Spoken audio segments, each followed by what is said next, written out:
नमस्कार।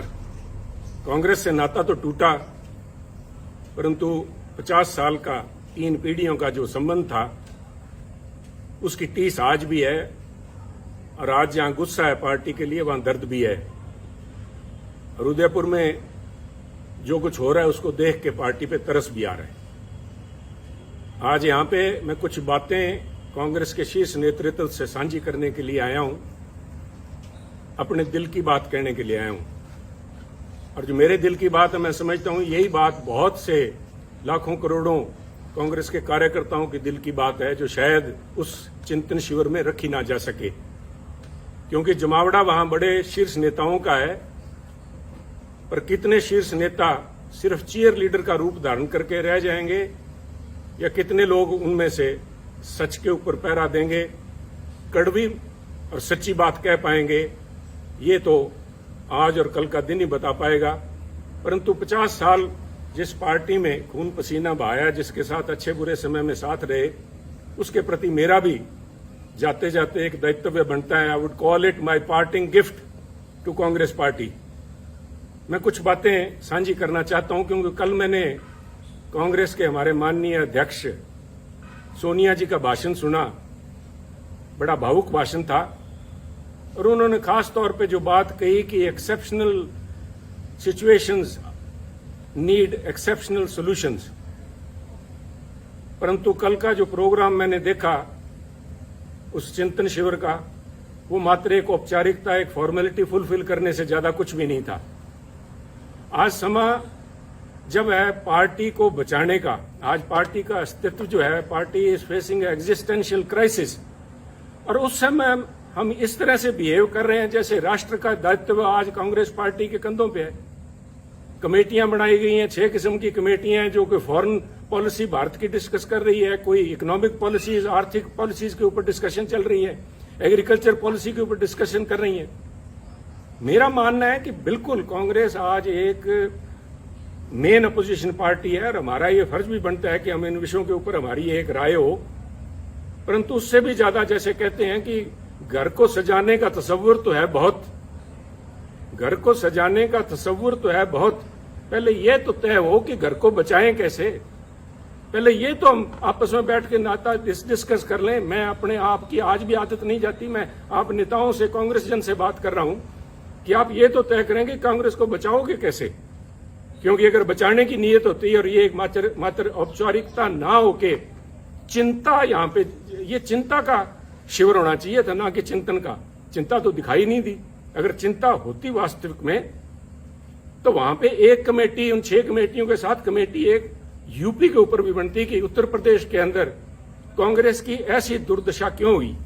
403 सीटों में से करीबन 390 सीट्स के ऊपर कांग्रेस के जो प्रत्याशी थे, उनको मात्र 2000 वोट भी नहीं आ पाए। आप सब समझते हैं कि पंचायत के मेंबर का जो कैंडिडेट होता है वो भी 2-4 हजार वोट ले जाता है। एक कांग्रेस का एमएलए उत्तर प्रदेश, जो कि दिल है हिंदुस्तान का, वहां पे कांग्रेस के नेताओं की ये दुर्दशा होनी, नेताओं की नहीं, मैं समझता हूं ये शीर्ष नेतृत्व की और पार्टी की दुर्दशा है। उसके ऊपर कोई कमेटी बनी, क्या उस पर कोई विचार करेगा? कल कोई अजय जी, जो लालू जी हमारे, अजय लालू जी हमारे प्रधान है, क्या वो बात करेंगे, साझा करेंगे क्या कारण रहे, क्या कमियां, उनको सुधारने का प्रयास किया जाएगा। इसी तरह चाहे गोवा है, चाहे मणिपुर है, क्यों आज क्या हालात, इस किस्म के बाद चर्चा तो ये होनी चाहिए थी कि पूरा north east, all the 7 sister states जो हैं, हम सारी हाथ से खोए बैठे हैं। क्या कारण हुआ? गोवा में तो बड़ी भारी एंटी इनकम्बेंसी थी सरकार की। चर्चा ये भी थी कि सरकार बनने के चांसेस है, परंतु हम कहीं भी नहीं ठहर पाए। और उत्तराखंड की बात कीजिए, और उत्तराखंड की तो मैं स्पेशली बात करना चाहूंगा कि 2 सूबे प्रांत ऐसे थे जिनकी बातचीत हो रही थी कि उत्तराखंड और पंजाब के अंदर कांग्रेस बहुत ही अच्छा प्रदर्शन करेगी और दोनों में सरकार कांग्रेस की बनेगी। फिर क्या हुआ? क्या कोई वहां बता पाएगा कि उत्तराखंड के जो मुख्यमंत्री के प्रत्याशी थे हमारे हरीश रावत जी, उनका एक पांव पंजाब में था, एक पांव उनका देहरादून में था इलेक्शन दिन तक। क्या वो सोच लेके आए थे? क्या सोच के साथ हरीश रावत जी को पंजाब का प्रभारी बना के भेजा गया? क्या उनकी मंशा सिर्फ इतनी थी कि हम तो डूबे हैं सनम, तुमको भी ले डूबेंगे? खुद तो उनकी जो दुर्दशा हुई, और मैं इसमें कहने में संकोच नहीं करूंगा, मैं पहले भी कह चुका हूं और आज फिर कह रहा हूं, अगर हरीश राव जी आ रहे हैं तो I call it divine justice, he deserved it. जो कांग्रेस पार्टी की दुर्दशा हुई है उसमें बहुत बड़ा रोल जो है एकमात्र इन व्यक्ति का है। सारा दायित्व तो इनके कंधों पे मैं नहीं डालूंगा, हमारी भी कमियां रही वहां पे, पर इनका बहुत बड़ा रोल था। ये एक कड़ी थे यहां से लोगों ऊपर बात करने के लिए। और उससे भी ज्यादा जरूरी, जब उत्तराखंड की बात करते हैं तो पंजाब की बात कैसे ना करेंगे। मैं पंजाब की बात के ऊपर कुछ समय लूंगा, मैं आपसे धैर्य की अपेक्षा करता हूं कि कृपया थोड़ा धैर्य रखें, क्योंकि पंजाब का मुद्दा सिर्फ वहां पे सरकार बनने ना बनने तक सीमित नहीं है, बहुत ही एक आधारभूत मुद्दा है जो पंजाब से जुड़ा हुआ है। पंजाब में जो घटनाएं वापरी हैं और जिस वजह से वहां पे पार्टी की जो दुर्गत हुई है पंजाब में, उसकी समस्याएं जो हैं उनके दूरगामी और आधारभूत उसका प्रभाव पड़ेगा। एक बात मैं मानता हूं कि देश जो है, भारतवर्ष जो है, एक सेकुलर देश है, और उस भारतवर्ष के अंदर अगर सबसे कोई सेकुलर प्रांत है तो मुझे इस बात का गर्व है कि वो पंजाब है। और पंजाब ने बार बार ये दर्शाया है, यहां तक कि 25,000 पंजाबियों ने कुर्बानी दे के भी, आतंकवाद के उन काले दिनों में 25,000 पंजाबियों की कुर्बानियां हुई, परंतु वहां आपसी भाईचारे और सेकुलरिज्म के ऊपर आंच भी नहीं आई। परंतु आज एक छोटी सोच का व्यक्ति, छोटी सोच का सो कॉल्ड लीडर, छोटी सोच का एक छोटा नेता जो बड़े पदों पे आसीन है, उसकी जुबान ने वो करने का प्रयास किया जो आतंकवाद के काले दिनों के अंदर AK-47 की गोलियां भी नहीं कर पाई। ये तो पंजाबियों को मैं दाद देता हूं कि उन्होंने फिर से मौका संभाला। और आप देखिए, जीता जागता सबूत देखिए, अगर किसी को इस बात के परिणाम की, इसको प्रूफ की जरूरत है तो वो देखिए कि इस इलेक्शंस के अंदर जिसके नतीजे 10 मार्च को भी आए हैं, अगर धर्म की बात करें, सिखों ने, जो सिखों की पंथक पार्टी अकाली दल, उसको वोट नहीं डाला। हिंदुओं ने बीजेपी को वोट नहीं डाला, और SC भाईचारे ने, हमारे दलित भाइयों ने कांग्रेस को वोट नहीं डाला। पंजाबियों ने एक सिख के तौर पे, एक हिंदू के तौर पे, एक दलित के तौर पे, क्रिश्चियन या मुस्लिम के तौर पे नहीं, उन्होंने पंजाबी के तौर पे वोट डाला। और इस सारे आडंबर को ढा के उन्होंने एक आस और उम्मीद को वोट डाला, एक रंगले पंजाब की आस, एक बेहतर फ्यूचर, बेहतर भविष्य की आस में उन्होंने वोट डाला। वो आस कितने हद तक पूरी होती है तो समय बताएगा, परंतु पंजाबियों को ये दाद देनी होगी कि उन्होंने ये काली नजर जो हमारे कांग्रेसी नेता जो लगा रहे थे, जो हिंदू, सिख या दूसरे भाईचारों के अंदर जहर का बीज जिन्होंने बोया, मैं तो आज इस माध्यम से खासतौर पे कांग्रेस अध्यक्षा सोनिया जी से निवेदन करूंगा, मेरी हाथ जोड़ के करबद्ध प्रार्थना है, सोनिया जी, राजनीति सारे देश में कर लीजिएगा, परंतु पंजाब को बख्शिए। पंजाब ने बहुत काले दिन देखे हैं। पंजाब में अगर पंजाब को परसेंटेज के प्रिज्म से नहीं देख सकते आप, पंजाब को 33% अमुक कौम है, 40% अमुक कौम है, बाकी बचते नॉन सिख हैं या किस खाते में डाल रहे हैं, कृपया करके बख्शिए पंजाब को। पंजाब एक है।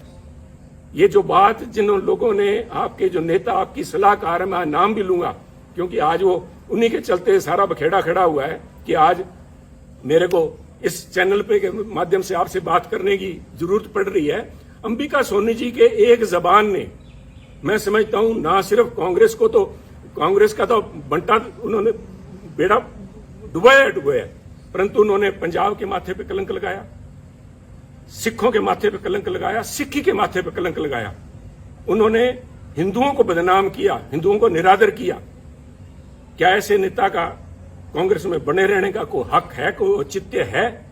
अगर औचित्य है तो मैं आपसे निवेदन करूंगा कि आज के समागम के अंदर, जब उदयपुर में वो बैठी हैं और आपके साथ मंच पे बराबर बैठी हैं, तो उनसे निवेदन करें कि उठ के वो बताएं कि Punjab, what is Sikhism, Sikhism है क्या, जिसको उन्होंने इतना बड़ा दोष लगा दिया। This is nothing. उनका ये बयान कि पंजाब के अंदर अगर हिंदू मुख्यमंत्री बनता है तो पंजाब में आग लग जाएगी, इसका मायना ये हुआ कि जो सारे सिख हैं, सारे पंजाबी भाईचारा है, वो हिंदुओं के खिलाफ डांगे लेके घूम रहा है। हिंदू सिख भाईचारे के अंदर दरार डालने की ये जो कोशिश, खुद आपकी सलाहकारा अंबिका सोनी जी और उनके जो कुछ चंद चेले जो हैं, जो पंजाब के अंदर बैठे थे जिस समय ये फैसला हो रहा था, 4-5 जो यहाँ थे, और वो 4-5 मोस्टली आज वहां आए हुए हैं आपके पास वक्ता के तौर पे, उनको बेनकाब करना जरूरी है। उन्होंने कहा था कि अगर हिंदू बन गया पंजाब में मुख्यमंत्री तो पंजाब में आग लग जाएगी। Is this some pre planned way of vilification of Sikhs? Are you trying to vilify a whole community? कि वो इतने इनटॉलरेंट है, उनके अंदर ये सहनशीलता ही नहीं है कि किसी और को बनता देख सकें। और इनकी अंबिका जी की बात में अगर कहीं सच्चाई होती तो मैं समझता हूं कि अकाल तख्त के जत्थेदार साहब ने जिस दिन इनका बयान आया उसी दिन उन्होंने कहा, अकाल तख्त साहब का वो बयान मैं समझता हूं स्वर्णिम अक्षरों में दिखा जाने वाला है कि पंजाब के अंदर हिंदू सिख होना कोई मायने नहीं रखता। सोनिया जी, मैं आपसे निवेदन करना चाहूंगा, अकाल तख्त कोई छोटा मोटा जगह नहीं है, is a temporal seat of Sikhism. यहां पे महाराजा रंजीत सिंह भी आके पेश हुए हैं। अगर उनके हेड ग्रंथी ये बात कहते हैं, वहां के जत्थेदार साहब कहते हैं, तो ये क्या ज्यादा सिखों के बारे में या पंजाब के बारे में जानते हैं? एक ऐसा लीडर, एक तरफ हम इल्जाम लगाते हैं आम आदमी पार्टी के ऊपर कि वो पंजाब का भला नहीं कर पाएंगे क्योंकि उनकी लीडरशिप दिल्ली से चलाती है, जिनको दिल्ली के बारे में ज्ञान नहीं। मुझे आम आदमी पार्टी का तो पूरा पता नहीं, परंतु सोनिया जी, पंजाब कांग्रेस का बेड़ा गर्क दिल्ली में बैठे उन नेताओं ने किया है जिनको पंजाब का, पंजाबियत का, सिक्खी का बिल्कुल पता नहीं। सरबत दा भला गुरु महाराज का मूल मंत्र। I am not a Sikh scholar, परंतु मैं अपने आप पे गर्व है कि मैं पंजाबी हूं। मुझे इस बात का मान है कि गुरु महाराज ने जो मूल मंत्र दिया था वो था, मानस की जात सब एको पहचान में, सरबत दा भला, यूनिवर्सल ब्रदरहुड। कौन सी लैंग्वेज समझाऊं मैं इनको, अंबिका जी को? कौन सी लैंग्वेज में ये बता पाएंगे, जवाब दे पाएंगे? और इनके जो पिछलगू वहां पे बैठे हैं उनसे मैं निवेदन करूंगा कि वो खड़े होकर वहां पे मंच पे बताएं कि किस वजह से पंजाब को बदनाम किया, पंजाबियों को बदनाम किया गया। और ये सोनिया जी, मैं बार बार इस बात पे जोर दे रहा हूं क्योंकि ये हमारी विचारधारा से जुड़ा हुआ मुद्दा है। इसका प्रभाव सिर्फ पंजाब तक सीमित नहीं रहेगा। ये तो आप मान के ले लीजिए कि जब तक इन लोगों से आप पीछा नहीं छुड़ाएंगे तब तक कम से कम पंजाब में कांग्रेस के पांव नहीं लग पाएंगे। ये आप एक मेरी भविष्यवाणी लिख लीजिए, चाहे नोट कर लीजिए मेरी तरफ से।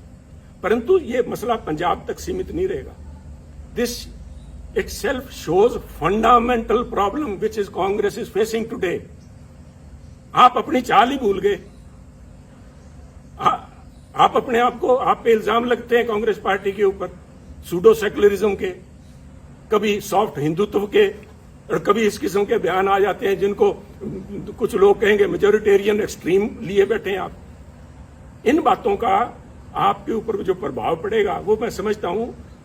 आप इन सारे जो इल्जाम लगते हैं आप इनको तस्दीक कर रहे हैं। ये लोग आपके पास मंच पे बैठे हैं, यू आर विटिंगली और अनविटिंगली एंडोर्सिंग देयर व्यू। ये कौन, मेरा गुनाह क्या था? जब ये अंबिका जी का बयान आया, इनके चेलों का बयान आया कि पंजाब में अगर हिंदू मुख्यमंत्री बनता है आग लग जाएगी, तो मैंने कहा ये सोच कांग्रेस की सोच नहीं है। ये सोच किसी एक, I said, a petty person, a small-minded person occupying high positions, and I meant your advisor, Ambika ji. Let me be honest with you. मेरे को फांसी लगानी है, लगाइए आप। मैं आज यहाँ सफाइयां देने के लिए नहीं आया आपके पास में। मैं तो आपको एक राय देने के लिए आया हूँ जो पंजाब की भावना आपके सामने रखना चाहता हूँ। अगर इन लोगों को आज आप भी अपने साथ बिठाए बैठे हैं पंजाब में, आप भूल जाइए पंजाब के बारे में। इनको ना सिर्फ सिख, ना सिर्फ हिंदू, बल्कि पंजाब का एक एक बच्चा इनको कोसेगा और इनको ये परिणाम भुगतने पड़ेंगे, अंबिका जी को और इनके इन चेलों को, जिन्होंने यहाँ पे पंजाब कांग्रेस भवन में या होटल के कमरों में जाके अजय माकन जी को या हरीश रावत और उनको हरीश बायतू को जाके जो कहा था, इसका देना आपको देना पड़ेगा। परंतु आज अगर आप भी नहीं समझते, पंजाब के लोगों ने आपको जो कुछ दिखाया है उसके बाद भी अगर नहीं समझे, और आप आज भी, जैसे मैं समझता हूं it was a poor attempt to portray Congress as BSP in Punjab. आपने निर्णय, राहुल जी ने लिया, बड़ा अच्छा निर्णय था, सबसे पहले स्वागत मैंने किया था, that he has broken a glass ceiling. पर जिस तरीके से उसको प्रस्तुत किया गया, तो लोगों ने कहा कि अगर हमने जात पात और जाति के आधार पर वोट डालना है तो हम नकली बीएसपी को वोट क्यों डालें, असली बीएसपी को क्यों नहीं डाल लेते? और वही मसला आपके साथ, चाहे आप जब सॉफ्ट हिंदुत्व की बात करते हैं, लोग कहेंगे अगर वोट ही धर्म के नाम पे डालना है तो फिर बीजेपी को क्यों ना डाले। ये नकली बीजेपी को क्यों डालें? साहब अपने वजूद पे रहिए। Don't this drift of your intellectual, you are losing the moorings, intellectual moorings. यही तो आपके पास सारा कुछ था। इसी विचारधारा के साथ तो लोग हमारे जैसे जुड़े थे। और आप में दूसरों में फर्क क्या है? इसका कौन जवाब देगा? ये जवाब तो आपको ढूंढने पड़ेंगे। इसके लिए किसी सलाहकार की जरूरत नहीं पड़ेगी। इसके साथ ही पंजाब की जब मैं बात करूंगा, मैं नहीं चाहता था कि मैं अपनी बात करूं। मैं यहां सफाई, फिर से कह रहा हूं, मैं सफाई देने के लिए यहां नहीं आया। मैं अपने एक एक शब्द के ऊपर आज कायम हूं। मैंने जब आपको कहा था कि ये जो दिल्ली के अंदर आपके पास लोग बैठे हैं, आपको आंखें दिखा के और बाहर जाके कहते हैं समझौता हमसे करने का प्रयास कर रही है कांग्रेस अध्यक्षा, उन्होंने ना सिर्फ आपकी पद की गरिमा को ठेस लगाई बल्कि कांग्रेस की सोच को भी ठेस लगाई। मैं आज भी उस बात पे पहरा देता हूं। परंतु मैं इसलिए कह रहा हूं कि मुद्दा मुझे नोटिस दिया गया, सो कॉल्ड नोटिस, वो तो हमको कहें काफिर, ये अल्लाह की मर्जी है।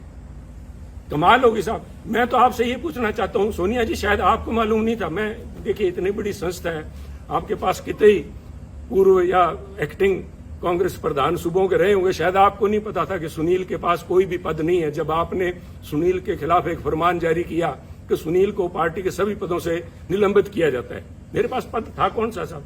मेरे पास तो एक विचारधारा है, वो आज भी मेरे पास है। मैं अपनी बात पे आज भी खड़ा हूं। आप कहीं बदल गए होंगे, आपकी सोच बदल गई होगी। सुनील तो जाखड़ तो जहां खड़ा था वहीं खड़ा। ये हमारी कमजोरी है, यही हमारी स्ट्रेंथ है। हम तो जहां हैं वहीं खड़े हैं। परंतु जिन्होंने, वो कहते हैं कि आपने संबंध विच्छेद नहीं किया सुनील जाखड़ से, आपने दिल तोड़ा है। दिल भी तोड़ा तो तूने सलीके से न तोड़ा, बेवफाई के भी कुछ आदाब होते हैं। नोटिस दे रहे हो सुनील जाखड़ को? 50 साल 3 पीढ़ियों का संबंध है। मुझसे बात करने में किसी को शर्म आ रही थी? ये मैं सारे जवाब आपको दे सकता था, परंतु मैं आज जवाब देने के लिए नहीं आया। मैं जो बात देने का आपसे कहने के लिए आया हूं, क्या कहूं मैं, मजाक कहूं या इसके ऊपर तरस आता है मुझे। मुझसे आपने मुझे नोटिस दिलाया, कि ऐसे व्यक्ति से नोटिस दिलाया, और इस बात के लिए नोटिस दिलाया कि मैंने आपकी सलाहकारा के खिलाफ अपशब्द बोले हैं। चलो, मैंने तो आपकी सलाहकार अंबिका जी के खिलाफ जो कुछ बोला ना बोला, पर नोटिस इससे दिलाया आपने। तारिक अनवर जी एक बड़े सुलझे हुए परिपक्व नेता हैं। उनका तो आपको ध्यान होगा कि वो 1999 में, आज से करीबन 20 साल से ज्यादा पहले, कांग्रेस छोड़ के चले गए थे। आपको ये भी पता होगा कि वो क्यों छोड़ के गए थे। वो ये कह के छोड़ के गए थे कि सोनिया गांधी एक विदेशी महिला है, और विदेशी महिला अगर इंडियन नेशनल कांग्रेस की अध्यक्षा बनती हैं तो मैं उसे कदापि सहन नहीं कर सकता। और यही तारिक अनवर साहब, संगवा साहब और पवार साहब के जाके इन्होंने सरकार अपनी पार्टी बनाई थी। आप भूल गए क्या? कोई आपको बताने वाली, ये सलाहकार आपकी बताने वाली थी नहीं क्या? और ये क्या बताएंगी साहब? वो कहते नहीं, यहां तो हर शाख पे उल्लू बैठा है। इन श्रीमती जी की, अंबिका सोनी जी की बताऊं मैं आपको। आप उनसे, हमें जिसके ऊपर मैंने इल्जाम लगाए, मैं आपके माध्यम से, सोनिया जी, मैं आपको, क्योंकि आप बड़े हैं, आप अध्यक्ष हैं, आपके माध्यम से एक स्पीकर के तौर पे मैं आपके माध्यम से कांग्रेस जनों से बात कर रहा हूं कि जिस व्यक्ति पे मैंने आरोप लगाए हो, क्या वो मेरे खिलाफ अनुशासन कमेटी में बैठ सकती है जज बन के? कहते वही कातिल, वही शाहिद और वही मुंसिफ ठहरे। वही कातिल, वही शाहिद और वही मुंसिफ ठहरे। ए खुदा, मैं अपने कत्ल का दावा करूं किस पे? मैं किसको जाके कहूं ये बात? ये मेरे पे फैसला करेगी? 1977 में कहां थी जब इमरजेंसी के बाद सोनिया जी परछाया छोड़ गया था कांग्रेसियों का? जो लोग थे, इन किस्म के जो वक्ती लोग थे, these are fair weather friends, they are fair weather warriors. Indira ji की चहेती थी ये, संजय जी के साथ ही मिलकर काम करती थी, इसलिए इंदिरा जी का इनके तरफ बड़ा मान सत्कार था। और उस मान सत्कार का नतीजा इसी अंबिका सोनी जी ने यह दिया कि 1977 में जब उनको अपने साथियों की जरूरत थी तो अंबिका जी सबसे पहले उस डूबते जहाज से छलांग मार के गई थी। जहाज से डूबने वालों को क्या कहते हैं मैं नहीं इस चक्कर में पड़ूंगा। और ना सिर्फ छलांग लगा के गई, ना सिर्फ उन्होंने यहां से कांग्रेस उर्स से चंडीगढ़ से इलेक्शन लड़ा जगन्नाथ कौशल जी के खिलाफ, कांग्रेस के प्रत्याशी के खिलाफ। इन्होंने मेरठ में जाके 84 में फिर महसीना को दुबई जी बैठी होंगी, मैंने देखा नहीं कल प्रोग्राम में उनको। मैं अल्लाह ताला से यही दुआ करता हूं कि उनकी सेहत कायम रहे, वो यहां हो। उनसे पूछिएगा कि इन अंबिका सोनी जी ने इंदिरा जी के खिलाफ क्या क्या अभद्र भाषा इस्तेमाल की थी। आप बड़े दिल के नेता हैं राहुल जी, और आप भूल जाएंगे सोनिया जी, हम नहीं भूलते, हम तो गांठ बांध के बैठे हैं। और ऐसे लोगों को बेनकाब करना पड़ेगा। जब मैं ये बातें कर रहा हूं, जो मेरा ये किस्सा है, this is a case study in itself, the way Punjab issue has been handled from the very beginning. छोड़िए सुनील को उतारा गया जुलाई 2021 के अंदर ये कह के कि सुनील जाखड़ मुख्यमंत्री कैप्टन अमरिंदर सिंह जी के साथ मिलकर काम करता, उनका बहुत नजदीकी है, मिले हुए दोनों। नए कांग्रेस प्रधान को बनाया गया और उसके बाद जुलाई 21 को नए कांग्रेस के प्रधान नवजोत सिंह सिद्धू जी बनते हैं। और उसके बाद 6 महीने तक सारी एआईसीसी, सारी कांग्रेस इसी बात को लगी रही कि पहले मुख्यमंत्री कैप्टन अमरिंदर सिंह जी, उसके बाद में चरणजीत चन्नी, इन दोनों को आपस में कैसे इकट्ठा बिठाया जाए, कैसे पीसीसी प्रधान और मुख्यमंत्री मिलकर काम करें। व्हाट वाज इट, क्या था ये? क्या आप इसी एक बात पे, किसी एक बात पे खड़े हैं क्या? कोई स्टैंड है पार्टी का? और ये जो डिस्टेबलाइज करने की प्रयास किया गया, मैं जिनकी बात कर रहा हूं, डिवाइन जस्टिस की, रावत साहब को भेजा इसलिए गया था कि कैप्टन अमरिंदर सिंह व सिटिंग प्रिटी, उनको डिस्टेबलाइज किया जाए। सोनिया जी, डिस्टेबलाइज तो विरोधी पार्टियां करती हैं, आप तो you are the parent party, Congress high command वहां पे बैठी। आप पंजाब में क्या डिस्टेबलाइज करवाना चाहते थे? Control destabilisation. और इसका रेमिफिकेशन देखिए, आज नोटिस आया कुछ दिन पहले, मेरे को नोटिस देने के बाद में एक नोटिस नवजोत सिंह सिद्धू जी को भी दिया गया। मेरे बहुत से डिफरेंसेस हैं नवजोत सिंह सिद्धू जी से, परंतु मैं इन प्रिंसिपल बात करना चाहता हूं, क्योंकि ये बातें आज के इस चिंतन शिविर में होनी चाहिए कि उनको किस बात के लिए नोटिस दिया गया कि वो अपनी सरकार के खिलाफ बोलते थे, वो कैप्टन अमरिंदर सिंह जी के खिलाफ बोलते थे, उन्होंने चरणजीत चन्नी के खिलाफ बोला, उनको नोटिस दिया गया। तो सब मेरा एक सवाल है, और मैं बड़ा उनका रिस्पेक्ट करता हूं, अशोक गहलोत जी का। अशोक गहलोत जी, आपकी सरकार को डिस्टेबलाइज क्या सुनील जाखड़ ने कर रखा है क्या, जो सुनील को नोटिस दिया गया है? आपकी सरकार को नवजोत सिंह सिद्धू ने डिस्टेबलाइज कर रखा है क्या? सुनील जाखड़ तो शायद कैप्टन अमरिंदर सिंह से मिला हुआ था या नहीं था, वो तो ये खुद जानते हैं, क्योंकि एक एक बात का इनको ब्यौरा दिया हुआ था। मैं नहीं चाहता था कि कांग्रेस की लड़ाई सड़कों पर उतरे, परंतु ये इनका फैसला था। सिर माथे, मैंने उस माथे को कबूल किया, सिर माथे कबूल किया। परंतु नवजोत सिंह सिद्धू तो सिर्फ बोलते ही हैं, और आपके यहां तो गहलोत साहब हर 15वें दिन आपको बताना पड़ता है राजस्थान की जनता को कि मैं अभी मुख्यमंत्री रहूंगा। और जिन लोगों ने मानेसर में जाके महीना तक कैंप किए रखा, आपकी सरकार के ऊपर ही एनफोर्समेंट डायरेक्टरेट की रेड करवाई, वो तो आप अच्छे थे कि पंजाब वाले से हालात आपके साथ नहीं बने, आपके भांजे भतीजे के यहां 25-30 करोड़ रुपए नहीं मिले तो आप बच गए। उन लोगों को नोटिस नहीं जाना चाहिए? उन लोगों को तो कांग्रेस अध्यक्ष मंत्रणा के लिए बुलाते हैं। तो क्या एक संदेश दे रहे हैं? एक मन बनाना पड़ेगा, क्योंकि अगर सुनील ने खता की है और सुनील की वजह से अगर पंजाब में सरकार नहीं बन पाई, और जैसे कि आपके हरीश बायतू जी कह रहे हैं कि सुनील की वजह से, सुनील के बयानों की वजह से आसपास वाली स्टेट्स के अंदर भी कांग्रेस को नुकसान हुआ है, तो फिर सुनील को निकाला क्यों नहीं? मैं ये पूछना चाहता हूं। अगर आपने फैसला ले लिया, सुनील ने गलत किया, तो सुनील को निकाल के बाहर करो। एक संदेश जाना चाहिए। मेरा कहने के बाद आप फैसला लीजिए, आपको फैसला करना पड़ेगा। मेरा मानना है ये जो कुछ भी हो रहा है, ये चंद चापलूस लोग जिन्होंने घेर रखा है, वो सिर्फ चापलूस ही नहीं है। मैं मर्यादा से बाहर नहीं जाना चाहता, परंतु पहले इल्जाम लगा करते थे कि कांग्रेस के हर समय हर सरकार के अंदर एक कोटरी होती है, जिसे किचन कैबिनेट कह लो या कोई उनकी कोटरी, उनको विश्वास पात्र हैं जो अपनी नजदीकियों का फायदा उठाते हैं। परंतु मैं कांग्रेस साथियों को बताना चाहता हूं over a period of time, क्योंकि मैंने जो 20 साल के मेरे एक्टिव पॉलिटिक्स में देखा है, ये जो कोटरी थी, ये जो ग्रुप थे, ये गिरोह का रूप धारण कर चुके हैं। और मैं बड़ी गंभीरता से और बड़ी जिम्मेवारी से कह रहा हूं, गिरोह का शब्द मैंने इस्तेमाल किया है। ये जो बना के भेजे जाते हैं यहाँ पे, हमारे इंचार्जेस बना के भेजे जाते हैं, इतिहास गवाह है पंजाब का, मैं राजस्थान का या हरियाणा का तो बोल नहीं सकता, मैं पंजाब की बात करूंगा। जनार्दन द्विवेदी जी शायद आए हुए हैं, जनार्दन द्विवेदी से पहले या बाद में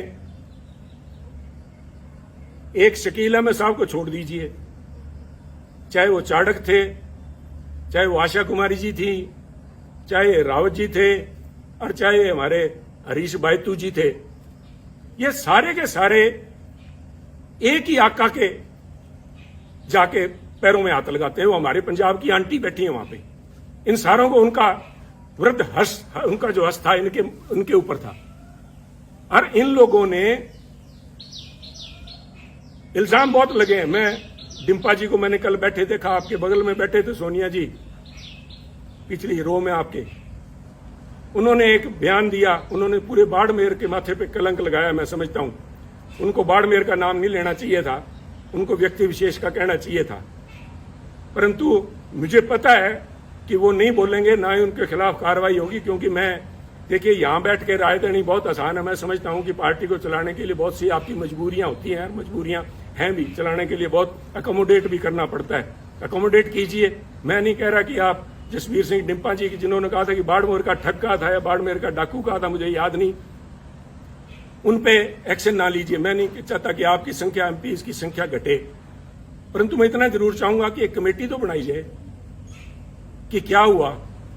these so called incharges, AICC incharge of Punjab Congress have not been less than, वो अमेरिकन एक फ्रेज बनी है, कारपेट बैगर्स। वो बेसिकली ग्लोरीफाइड ठग थे,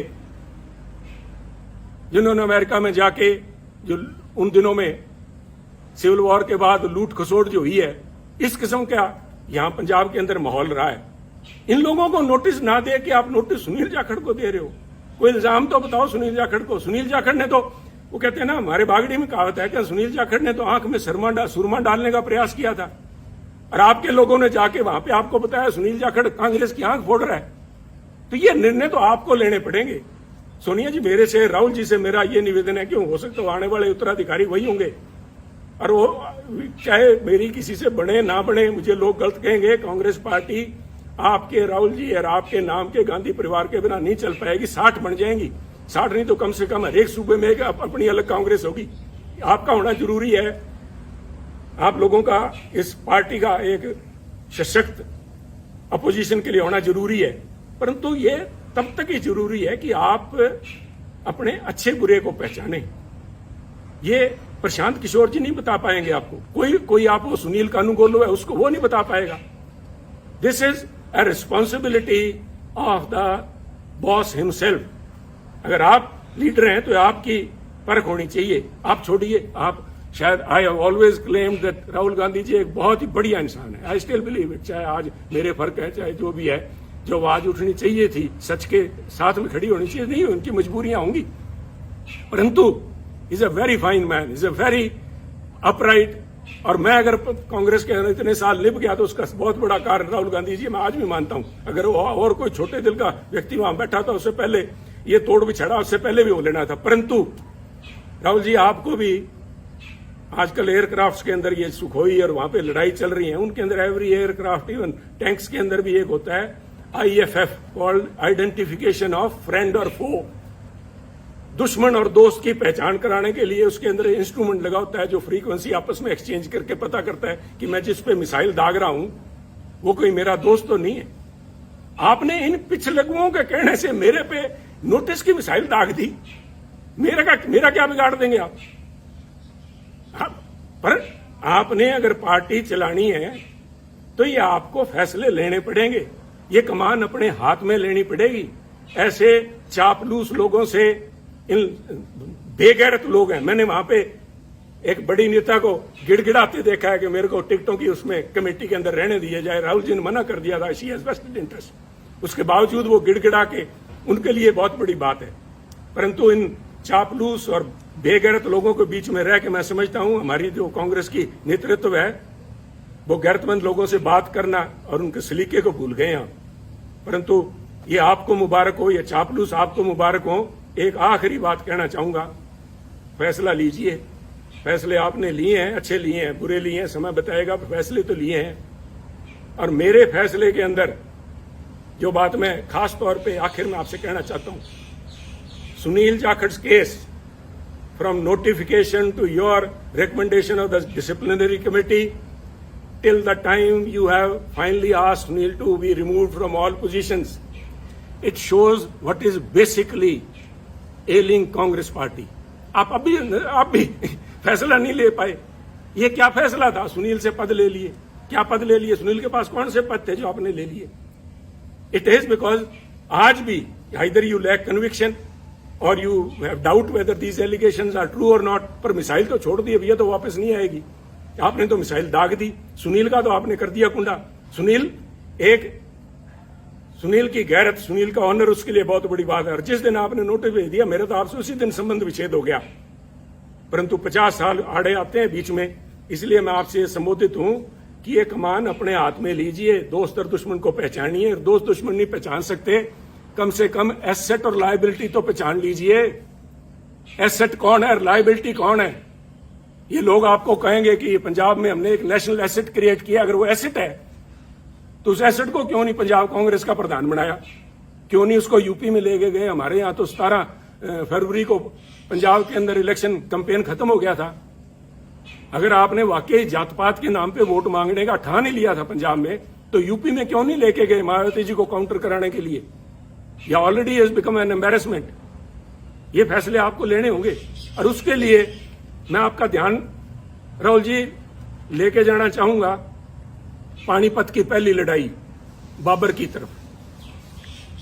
बाबर ने पहली दफा हाथी देखे जब वो पानीपत आया, और एक हाथी को मंगवा के उसने सवारी करने की इच्छा जताई। तो हाथी उनके सामने पेश जब किया गया बाबर के सामने, और हाथी के ऊपर बैठा जब बाबर, तो उसने बैठ के अपने सेनापति से कहा, इसके जानवर की लगाम मुझे थमाओ। तो उन्होंने कहा, जनाब हाथी की लगाम नहीं होती। तो उसका सवाल था निश्चित तौर से कि तो फिर ये चलाऊंगा कैसे? कहते जी इसकी जो लगाम है, जो इसका जो अंकुश है, वो सामने जो बैठा है, वो जो अंबिका सोनी तायब बैठे है या कोई तारिक अनवर बैठा है, उनके हाथ में अंकुश वो है। अंकुश है जो प्रौढ़ जिसको बोलते हैं, वो है। तो बाबर ने तब कहा था कि इसको हाथी को बिठाओ और मेरे को नीचे उतारो। तो उन्होंने कहा क्या बात होगी महाराज? तो उन्होंने कहा मैं उस चीज की सवारी कभी नहीं करूंगा जिस चीज की लगाम, जिस जानवर की लगाम मेरे हाथ में ना हो, जिस संस्था की लगाम मेरे हाथ में ना हो। तो मेरी आपसे बेनती यही है, with all due respect and for all the respect and all the time we have spent together and with the party, 50 साल की, आगे बढ़िए, कमान सामिए और इन पिछले को ऊपर छोड़ के कांग्रेस पार्टी को अगर जिंदा रखना है तो ये लगाम अपने हाथ में लीजिए। वरना इस किस्म के जो चिंतन शिविर हैं, इसी प्रशांत किशोर ने आपको कहा था, यूपी में आपको लेके गए थे, कैंपेन का नाम था खाट पे चर्चा। आज कांग्रेस पार्टी खटिया पे नजर आ रही है। अगर आज समय रहते नहीं संभले, वक्त की फिक्र करना दा क़यामत आने वाली है, तेरा जिक्र भी ना होगा दास्तानों में। तो इसलिए शुभकामनाओं के साथ, चाहे आज मैं समझता हूं कि this is my parting gift, my last word spoken to the congressman, but मैं इस विश्वास के साथ कह रहा हूं कि कोई ना कोई, मैंने आज भड़ास निकालने के लिए नहीं, आप में कमियां निकालने के लिए नहीं, उन बातों को उजागर किया है जिनके ऊपर चिंतन भी नहीं, चिंता करने का विषय है। आज आपका भी इम्तिहान है, और वो जो 450 सो कॉल्ड सीनियर लीडरशिप बैठी है, आज मैं देखना चाहूंगा कि कितने लोग खड़े होकर सच्चाई पे पहरा देते हैं, कितने लोग खड़े होकर कहेंगे कि वो 5-4 जो पंजाब वाले आए हुए हैं जिन्होंने आग लगाने की बात की थी, उनको बाहर निकाला जाए हॉल से। उनको तो आपने स्पीकर बना रखा है, वो तो आज यहाँ पे आपके वर्कर्स को एड्रेस करेंगे, और जिनकी वो मुखिया हैं उनको मंच पे मठासीन है। तो आप देखिए, ये आप जाने। मैं एक दफा फिर से, मैंने पहले भी जिस दिन नोटिस आया था उस दिन कहा था good luck to Congress party, and today I again say good luck and goodbye Congress. जय हिंद।